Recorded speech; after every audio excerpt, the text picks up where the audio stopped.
In the spring of 1887, when London society prized appearances above mercy, the name of Duke Adrian Ashcombe traveled through drawing rooms, ballrooms, and carriage queues with the persistence of a haunting refrain. Widowed for nearly a decade, handsome beyond reason and wealthy beyond measure, he had become infamous for rejecting 50 prospective brides.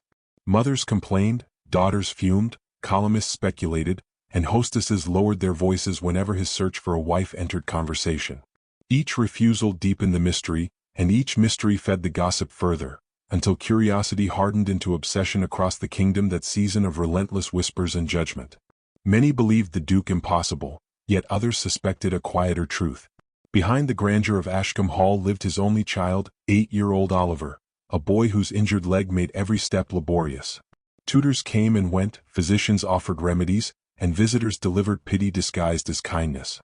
Oliver endured each indignity with silent endurance, retreating further from company whenever strangers stared. Society admired the Duke's estates and horses, yet whispered that no respectable woman would willingly inherit a household shaped by grief, responsibility, and unspoken sorrow. Such assumptions only strengthened the spectacle surrounding the Duke's courtship experiment, which seemed. Lady Eleanor Hartwell arrived amid those assumptions, carrying neither fashionable influence nor dazzling fortune. The daughter of a deceased clergyman, she possessed only modest means and an excellent reputation, though even that had faded beneath years of genteel hardship. Her cream-colored gown had been altered twice, carefully maintained rather than newly purchased. Several guests noticed immediately and several more chose to notice loudly. Yet Eleanor carried herself with calm composure, her chin lifted neither proudly nor apologetically. She had accepted the invitation because survival demanded courage, and because something within her refused to surrender dignity to circumstance or ridicule. Ashcombe Hall glittered that evening beneath crystal chandeliers whose countless flames turned polished marble into liquid gold. Footmen guided guests through fragrant corridors, musicians filled the air with waltzes, and roses overflowed from silver urns like captured summer. The 51st candidate attracted immediate attention, though not the kind she might have desired. Noblewomen adorned in Parisian silks measured Eleanor with amused glances. One lady remarked that charity clearly extended further than expected. Another wondered whether the Duke had begun interviewing governesses. Laughter followed, soft enough to remain deniable yet sharp enough to wound.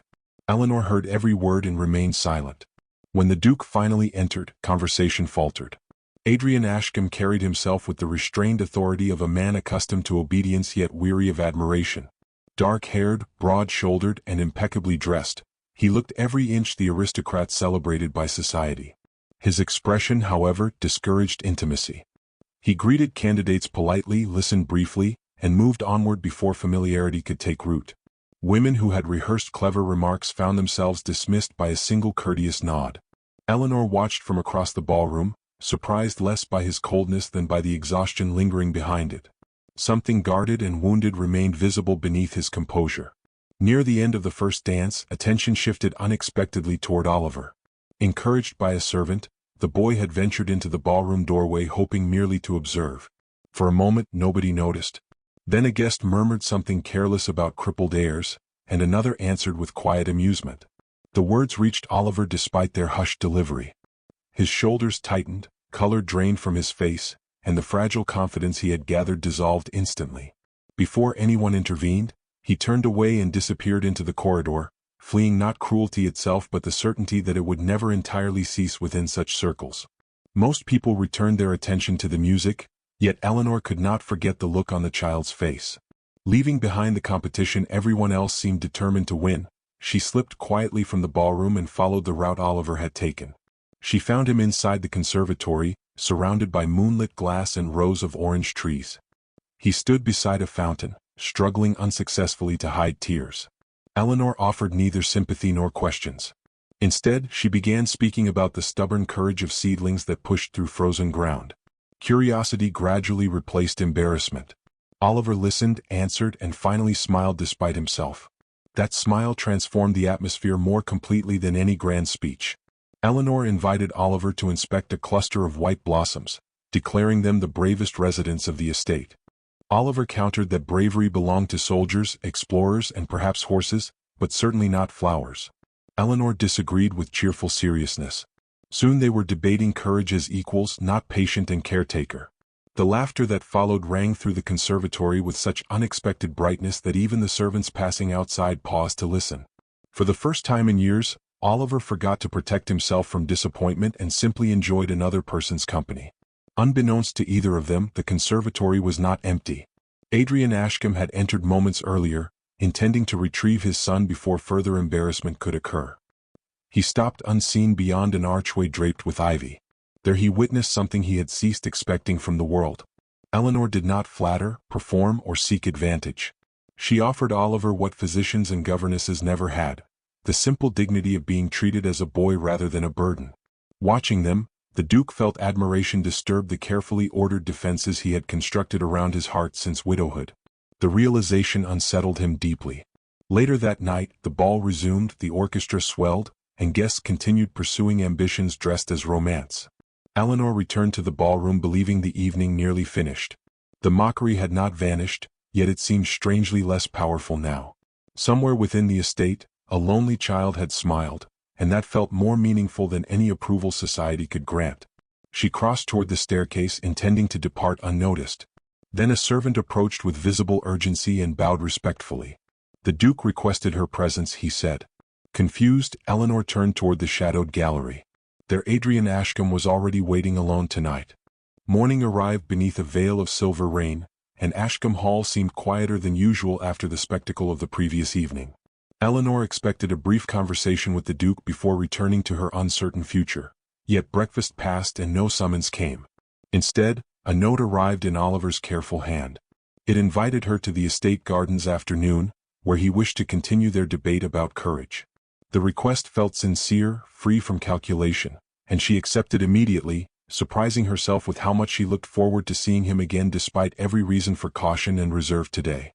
At the appointed hour, Eleanor found Oliver beside a greenhouse, sketchbook balanced awkwardly upon his knee. The path had clearly challenged him, yet determination gleamed in his eyes. Together they wandered slowly among budding roses, discussing explorers, inventors, and ordinary people who persevered despite fear. Oliver spoke more freely than before, revealing a quick wit usually hidden beneath shyness. When he stumbled, Eleanor offered assistance only after he requested it, and the small courtesy seemed to matter greatly. For the first time in years, he felt respected rather than managed by those around him each day within the estate walls. Their companionship settled into a gentle rhythm over the following week. Eleanor taught Oliver botanical sketching beneath flowering trees, encouraging observation rather than perfection. He filled pages with leaves, petals, and birds, gradually abandoning the frustration that had once accompanied every failed attempt. Servants noticed changes first. The boy who usually avoided company now lingered in kitchens, libraries, and courtyards. His laughter appeared unexpectedly, bright and rare enough to halt conversations. Each small improvement traveled quietly through the household until hope itself seemed to inhabit corridors long dominated by grief, restraint, and memories nobody dared disturb. The Duke observed these transformations with increasing attention. Though his responsibilities occupied much of every day, he found reasons to cross paths with Eleanor and Oliver. Sometimes he paused beside their sketches. Sometimes he listened from a distance while they exchanged stories. He remained reserved, yet his questions grew more personal. Eleanor discovered that beneath his commanding exterior lived a man accustomed to disappointment. Adrian, meanwhile, noticed qualities no ballroom conversation could reveal. She possessed patience without condescension, intelligence without vanity, and compassion untouched by performance. Such virtues unsettled him far more than beauty ever could. One rainy afternoon, Eleanor arrived carrying a small package wrapped in blue paper. Oliver opened it carefully and discovered a silver compass, modest in value yet polished brilliantly. Inside the lid appeared a simple inscription, "Every brave heart finds its way." For several moments he stared without speaking. No expensive toy had ever affected him so deeply. The gift acknowledged struggle without pity and courage without exaggeration. He closed his fingers around it as though protecting something precious. Eleanor merely smiled, unaware that the compass would become the most treasured possession the boy had ever received. Later that evening, Oliver proudly showed the compass to his father. Adrian turned it thoughtfully beneath candlelight, reading the inscription twice. He understood immediately why the gift mattered. Wealth had surrounded his son since birth, yet genuine understanding remained rare. The compass represented recognition rather than charity. For reasons he could not easily explain, the realization stirred him profoundly. After Oliver retired, Adrian remained alone in his study, gazing at the object while rain tapped against tall windows. He found himself wondering not whether Eleanor sought his title, but whether he deserved her regard. Unfortunately, others viewed the situation differently. Among the remaining candidates, jealousy spread with remarkable speed. Lady Beatrice Fairmont, ambitious and accustomed to admiration, regarded Eleanor's growing influence with particular resentment. During a charity luncheon attended by prominent families, she began planting subtle suspicions. She remarked that some women understood how to win affection through children. She suggested that strategic kindness often concealed larger ambitions. The implications required no names. Guests connected them immediately. By evening, whispers traveled through drawing rooms across London, transforming admiration into skepticism and innocent companionship into calculated manipulation. The scandal gathered strength because society preferred cynicism to generosity. Newspapers avoided direct accusations yet published observations concerning fortune hunters and vulnerable heirs. Invitations became cooler. Conversations stopped when Eleanor approached. Although nobody confronted her openly, judgment lingered in every glance. She endured the hostility with remarkable composure, refusing either self-defense or retaliation. Oliver, however, suffered visibly. The criticism directed toward Eleanor awakened memories of ridicule he knew too well. Watching another person endure unfair treatment because of their friendship filled him with anger. For once, silence no longer felt like protection. It felt like surrender. The confrontation arrived during a crowded fundraising event held beneath glittering chandeliers. Several guests discussed Eleanor within Oliver's hearing, assuming the child insignificant enough to ignore. Their remarks questioned motives, character, and honesty. Before fear could restrain him, Oliver interrupted. His voice trembled initially, yet strengthened with every word. He declared that Eleanor had never treated him as an obstacle, a burden, or a stepping stone. He insisted she was kinder than anyone present. The room fell silent. Embarrassment touched several faces. Eleanor stood speechless. Across the hall, Adrian witnessed everything and said nothing. His silence wounded more than any rumor. Eleanor understood the pressures surrounding him, yet part of her had hoped he would speak. Days later, while crossing a dim corridor near the family wing, she overheard voices beyond a partially open door. Adrian was speaking with his mother. Weariness colored every sentence. "I cannot afford to trust my heart again," he said quietly. "Not after what loss has already cost." The confession explained much and comforted little. Eleanor stepped back unseen, carrying equal measures of sympathy and disappointment. Unaware she had heard him, the Duke turned toward the doorway. At that same moment, Oliver emerged from the staircase, clutching the silver compass. He looked from Eleanor to his father, sensing tensions neither adult could disguise. Then he asked, "Will she stay at Ashcombe Hall now, father?" Oliver's question lingered in the corridor long after the words themselves faded. The boy stood clutching his silver compass, his hopeful expression fixed upon his father. Adrian's gaze shifted briefly toward Eleanor, then returned to his son. For a moment, the formidable Duke of Ashcombe appeared strangely uncertain.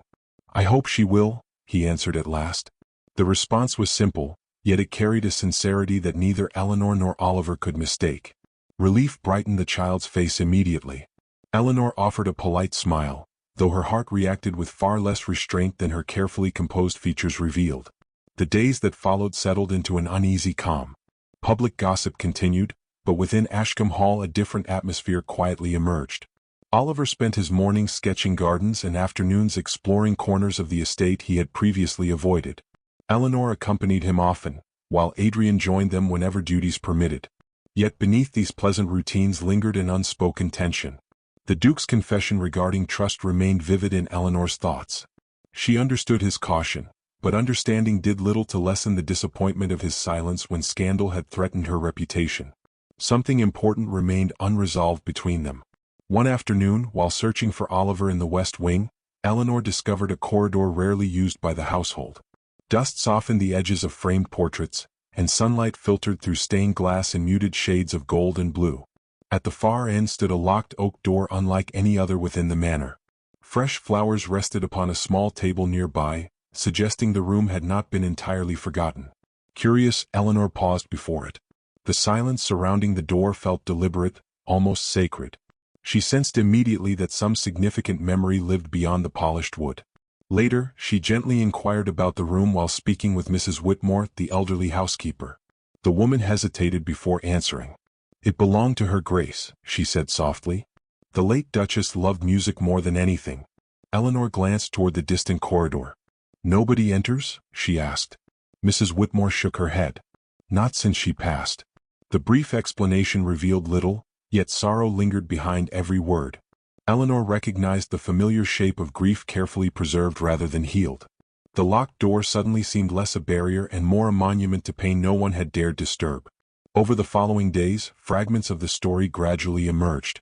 The Duchess, Isabella Ashcombe, had been admired throughout society for her warmth and talent. She died shortly after Oliver's birth, leaving both husband and child behind. Though physicians had blamed complications beyond anyone's control, Adrian had never entirely accepted their conclusions. Many servants believed he carried private guilt connected to her death. In the years that followed, he buried himself in responsibility, withdrawing from joy and emotional intimacy alike. The locked music room remained untouched because opening it would require confronting memories he could scarcely endure. The knowledge altered Eleanor's understanding of him. His reserve no longer appeared merely cold. It seemed protective, a fragile shield guarding wounds that had never properly healed. She began noticing details previously overlooked. His expression often softened when watching Oliver from afar. Certain melodies caused visible discomfort. Even laughter occasionally startled him, as though happiness itself felt unfamiliar. These observations awakened compassion rather than judgment. The Duke who intimidated society now appeared profoundly lonely. Eleanor found herself wishing he would trust someone enough to share the burden he had carried alone for nearly a decade.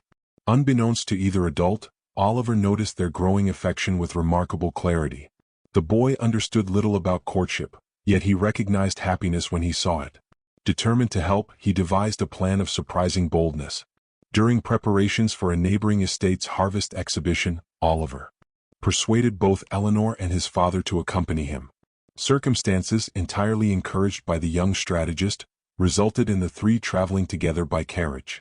The day began pleasantly beneath clear skies.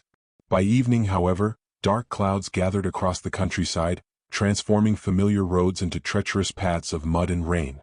The storm arrived with startling violence. Wind rattled carriage windows while sheets of rain reduced visibility to almost nothing. Several miles from Ashcombe Hall, a damaged wheel forced the driver to stop. With night approaching and repairs impossible until morning, the travelers sought refuge at a small countryside inn. The establishment offered respectable accommodations but limited space. Oliver, exhausted by excitement and travel, fell asleep shortly after supper. For the first time, Adrian and Eleanor found themselves alone without social obligations, interruptions, or the protective distance that had long existed between them. Firelight flickered across the inn's modest sitting room, casting warm shadows against stone walls. Rain drummed steadily upon the roof. Neither spoke immediately. Eventually Adrian broke the silence. He confessed that grief had shaped every important decision since his wife's death. He described feeling responsible for a tragedy he could neither prevent nor undo. The words emerged slowly at first, then with increasing honesty. Eleanor listened without interruption. When he finished, she shared her own fears. Years of financial uncertainty, social humiliation, and the constant anxiety of never truly belonging anywhere. Vulnerability bridged a distance pride never could. Something changed between them during that conversation. Neither declared affection, yet understanding deepened into connection. For the first time, Adrian felt seen rather than admired. For the first time, Eleanor felt valued rather than judged. Before retiring for the evening, he presented her with a small journal bound in faded blue leather. Inside rested a perfectly preserved rose pressed between fragile pages. "It belonged to Isabella," he said quietly. "I would like you to have it." The gift carried enormous trust. Eleanor accepted it carefully, aware that she had been given something far more significant than a flower. The following morning they returned to Ashcombe Hall beneath clear skies and cautious optimism. For once, the future appeared brighter than the past. Yet as their carriage entered the estate gates, servants rushed forward carrying newspapers freshly delivered from London. Confusion spread across several faces. Adrian accepted one copy and immediately froze. A bold headline announced his engagement to Lady Beatrice Fairmont, presenting the arrangement as confirmed fact. Eleanor felt the blood drain from her face. Across the courtyard, Guests were already gathering, eager to offer congratulations. The pressed rose remained hidden within her pocket as the impossible scandal unfolded. Shock swept through Ashcombe Hall more quickly than any storm. Servants exchanged uneasy glances, guests murmured excitedly, and messengers hurried between rooms carrying rumors already growing larger with every retelling. Eleanor stood motionless beside the carriage, the newspaper trembling slightly in her hands. Only hours earlier she had shared the most honest conversation of her life with Adrian. Now London society appeared convinced that he intended to marry another woman. The contrast felt almost cruel in its precision. Adrian recovered first. Folding the newspaper sharply, he turned toward the gathering crowd with visible irritation. "This announcement is unauthorized," he said firmly. "I have agreed to nothing." His words silenced several nearby guests, yet they could not erase what had already been printed and distributed across the country. Society rarely cared whether a rumor was true. Once released, it acquired a life of its own. Eleanor wanted to believe him immediately. Part of her did. Yet uncertainty slipped quietly into her heart. She understood the enormous pressures surrounding a man of Adrian's position. Lady Beatrice Fairmont possessed wealth, connections, and the approval of influential families. Eleanor possessed none of those advantages. She carried only affection she had never intended to develop and dignity she could not afford to lose. Within days the scandal expanded. Letters arrived from distant relatives congratulating the Duke. Social invitations addressed Lady Beatrice as the future Duchess of Ashcombe. Newspapers published elaborate descriptions of a wedding that did not exist. The louder the celebration became, the more isolated Eleanor felt. Adrian attempted repeatedly to correct the falsehood, but each denial seemed only to inspire new speculation. Many assumed he was simply preserving appearances until a formal announcement. Others suggested he was negotiating financial arrangements. Few believed there was no engagement at all. The situation worsened when Adrian's mother requested a private conversation. The Dowager Duchess received him in a drawing room overlooking the gardens. Her expression carried both affection and determination. "You cannot ignore reality forever," she said quietly. "I am addressing reality." "No," she replied. "You are resisting it." Adrian understood her meaning immediately. Lady Beatrice represented security, influence, and acceptance. Eleanor represented uncertainty. "The estate requires stability," his mother continued. "The family name requires protection. A duke cannot make decisions as though he were an ordinary man." Adrian stared toward the rain-speckled windows. "For years," he said carefully, "I have made every decision expected of me." "And look where duty has brought you," she answered. "A son without a mother and a household dependent upon strangers." The words struck harder than she intended. "Eleanor is not a stranger." His mother noticed the emotion hidden beneath the statement. That realization troubled her far more than any newspaper headline. Meanwhile, Oliver watched events unfold with growing distress. He understood enough to recognize danger. Whenever adults lowered their voices, whenever newspapers appeared, whenever Eleanor smiled without genuine happiness, he sensed the possibility of losing her. One afternoon he found her alone in the library. "Are you leaving?" he asked. The question carried no accusation, only fear. Eleanor closed her book. "I do not know." Oliver looked down at the silver compass hanging from a chain around his neck. "I wish people would stop deciding things." The simplicity of the remark broke her heart. "So do I," she admitted. As days passed, Lady Beatrice became increasingly bold. Confident that public opinion favored her, she behaved as though the engagement already existed. She appeared frequently at Ashcombe Hall, accepted attention graciously, and spoke of future plans with practiced elegance. Whenever Eleanor entered a room, Beatrice's smile sharpened. The confrontation everyone feared finally arrived during a formal gathering attended by neighboring aristocrats. Music drifted through the ballroom. Crystal chandeliers illuminated polished floors. Wealth and privilege glittered from every direction. Eleanor intended only to endure the evening quietly. Beatrice had different intentions. While guests listened attentively, she approached Eleanor near the grand staircase. "I admire your persistence," she said sweetly. Several nearby conversations faded. Eleanor remained calm. "I beg your pardon?"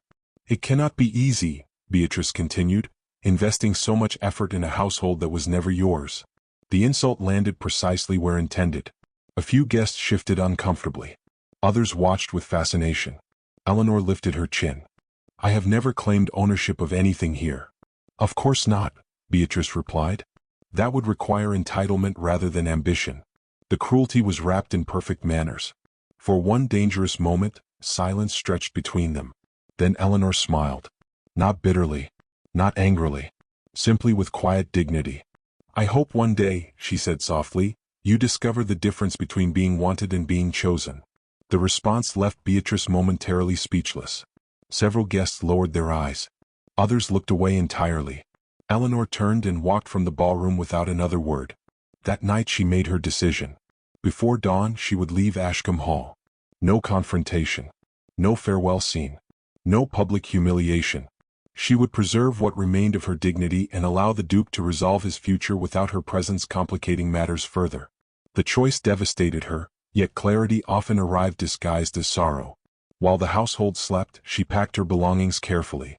The pressed rose remained tucked safely inside its journal. The memory of the countryside lingered painfully. So did every conversation with Oliver. Especially Oliver. Just before sunrise, however, the estate erupted into chaos. A servant's urgent knock shattered the silence. Moments later, anxious voices filled the corridor. Doors opened. Footsteps thundered across the house. Eleanor emerged from her room to find frightened servants rushing in every direction. What happened? The answer came from a pale-faced footman. "Master Oliver is missing." The word struck like ice. Within minutes, search parties spread across the estate. Stable hands checked roads. Gardeners combed fields.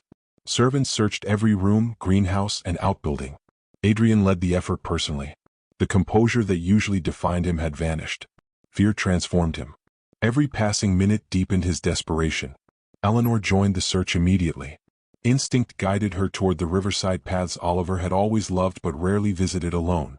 Morning fog drifted above the water. Birdsong seemed strangely absent. Then she saw him. A small figure standing near a slippery embankment where recent rains had weakened the ground. "Oliver." The boy turned. Relief flashed across his face. Then the earth beneath him shifted. Everything happened at once. Mud collapsed. Oliver lost his footing. Eleanor ran. Ignoring danger entirely, she reached him just as the riverbank gave way. Together they slid toward the rushing water. She caught hold of a low tree branch with one hand and wrapped the other around Oliver. Cold spray exploded around them. The current roared below. For a terrifying moment, neither moved.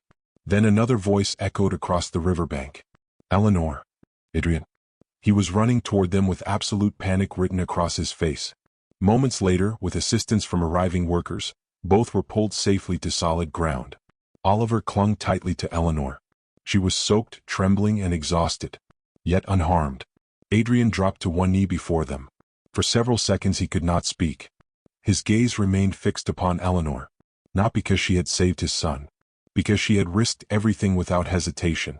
At last he rose, turned toward the growing crowd of servants and guests who had witnessed the rescue, and made a decision that would change every life present. "No title," he declared, his voice carrying across the riverside clearing. "No fortune. No expectation. None of it matters." The crowd fell silent. Adrian looked directly at Eleanor. Then, before all of Ashcombe Hall, he stepped toward her, ready at last to tell the truth he could no longer hide. The riverside clearing fell into complete silence. Morning mist drifted above the water, servants stood frozen in place, and even the restless wind seemed to pause in anticipation. Adrian Ashcombe looked at Eleanor as though every defense he had built over the last 8 years had finally collapsed. Mud stained the hem of her gown. Her hair had come loose from its pins. Her hands trembled from exhaustion after pulling Oliver from danger. Yet in that moment she appeared more extraordinary to him than any celebrated beauty who had ever crossed a ballroom floor. Oliver remained beside her, clutching her arm as though afraid she might disappear. Adrian took a slow step forward. "I spent years convincing myself that duty was stronger than love," he said. No one moved. No one interrupted. "I believed responsibility required sacrifice. I believed grief was something to honor by carrying forever." His voice remained steady, but emotion deepened every word. "Then you arrived." Eleanor felt her heartbeat quicken. "You asked nothing of me. You sought no advantage. You offered kindness where others offered judgment. You gave my son confidence when I had nearly forgotten how to give him hope." Oliver lowered his eyes, fighting tears. Adrian continued. "I thought I was searching for a wife. The truth is that I was searching for a reason to live beyond my regrets." The confession settled over the crowd like sunlight breaking through storm clouds. Then, before aristocrats, servants, and family alike, the Duke reached for Eleanor's hand. "You rescued Oliver today." His gaze never left hers. "But somewhere along the way you rescued me as well." Emotion tightened her throat. For months she had doubted herself, endured humiliation, and fought against feelings she believed impossible. Now the man she loved stood before the world and chose her without reservation. The moment should have felt perfect. Instead, another voice shattered the silence. "This is madness." Lady Beatrice Fairmont stepped forward from the gathering crowd. Anger had finally stripped away her polished elegance. "You would humiliate your family for her?" Adrian turned calmly. "No." The answer came immediately. "I am ending a humiliation that should never have begun." Beatrice stared in disbelief. "You will throw away everything?" "I am choosing what matters." For the first time, society's approval held no power over him. The realization was visible in every line of his posture. Beatrice understood it too. Without another word, she turned and walked away. No one followed. No one stopped her. Because for the first time, the crowd was no longer watching a scandal. They were witnessing courage. 3 days later, Adrian summoned London's most influential families to Ashcombe Hall. The invitation contained no explanation. Predictably, speculation exploded across the country. Some expected a formal engagement announcement. Others anticipated damage control after the river incident. Many arrived hoping for fresh scandal. Instead, they found transformation. The estate gardens had been prepared for a magnificent spring gala. Thousands of flowers bloomed beneath golden lanterns suspended from ancient trees. Musicians performed among marble fountains. The evening air carried the fragrance of roses and lilacs. Everything suggested celebration. Yet nobody knew what was being celebrated. As twilight deepened, guests gathered before a raised platform overlooking the gardens. Whispers spread through the crowd. Then Adrian appeared. Eleanor stood beside him. A collective murmur swept through the audience. She wore no extravagant jewels. No dramatic display of wealth accompanied her. Her elegance came entirely from quiet confidence. The same quality that had first captivated a lonely child in a conservatory. Adrian raised his hand for silence. For several moments he simply looked at the assembled guests. Many of those faces had mocked Eleanor. Many had believed the rumors. Many had encouraged them. Tonight he intended to correct the record. "When my wife died," he began, "I believed my life had ended with hers." The admission surprised many listeners. "I devoted myself to duty because duty was easier than healing." He glanced toward Oliver. "My son paid the price for that decision." Several guests lowered their eyes. He deserved a father who could move forward. Instead, he inherited a man trapped in the past. Oliver stood proudly nearby, his silver compass visible against his formal jacket. Adrian continued. "For years I searched for a wife." A faint ripple of amusement moved through the audience. 50 candidates crossed the doors of Ashcombe Hall. The crowd smiled politely. Then his expression softened. "Every one of them tried to impress me." His gaze shifted toward Eleanor. "She was the only one who noticed my son." Silence returned. "She did not seek my title. She did not seek my fortune. She did not seek my approval." His voice strengthened. "She simply chose kindness when kindness offered her no reward." The words carried greater weight than any declaration of love. Because everyone present knew they were true. Adrian then beckoned Oliver forward. The boy approached confidently. Months earlier, such a public moment would have terrified him. Now he stood before hundreds without hesitation. Adrian rested a hand on his shoulder. "My son helped me understand something important." Oliver smiled. "I spent years searching for the perfect Duchess." The Duke looked toward Eleanor. Oliver found her first. A murmur of emotion swept through the crowd. Then Oliver removed the silver compass from around his neck. Carefully, he carried it across the platform and placed it into Eleanor's hands. Confused, she opened it. The original inscription remained. "Every brave heart finds its way." Beneath it appeared a second message engraved in fresh silver. "Home was never a place. Was you." Tears filled her eyes instantly. She looked up. Adrian had already stepped forward.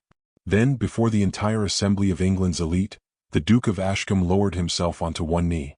Gasps echoed throughout the gardens. Several ladies openly wept. Even hardened political figures appeared moved. Adrian ignored them all. Only Eleanor existed for him.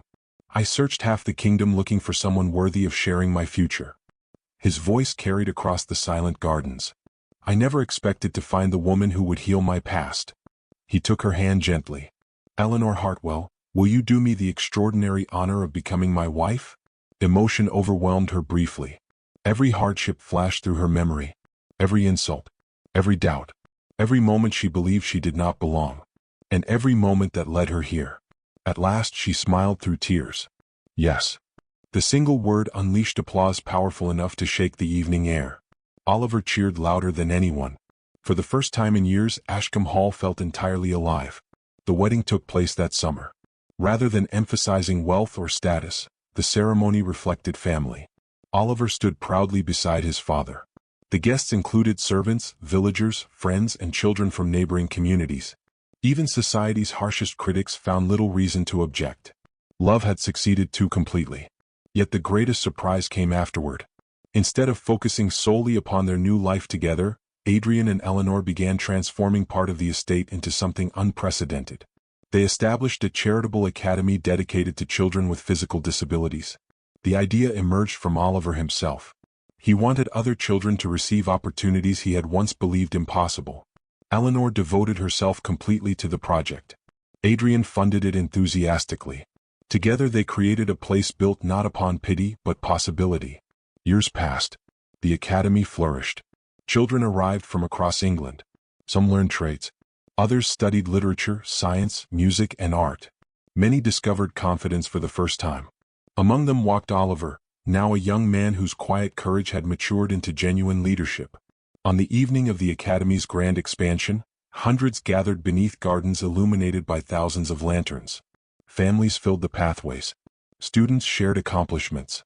Laughter echoed through the estate. Adrian and Eleanor stood together watching the celebration unfold. Neither had forgotten the pain that brought them here. Yet neither remained defined by it. As the ceremony concluded, Oliver stepped forward to address the crowd. The audience fell silent. He glanced briefly toward his father and Eleanor. Then he smiled. My father searched for 50 wives, he said. Warm laughter moved through the gathering. Oliver's voice softened. But he found only one mother. Many eyes filled with tears. Adrian reached for Eleanor's hand. She squeezed it gently. Around them, lanterns glowed like stars brought down to earth. The academy stood as proof that compassion could alter destinies. The family stood as proof that love could heal wounds once believed permanent. And as music drifted through the evening air, the Duke who had searched among 50 women finally understood the truth that had been waiting for him all along. The heart recognizes its home long before the mind is willing to admit it.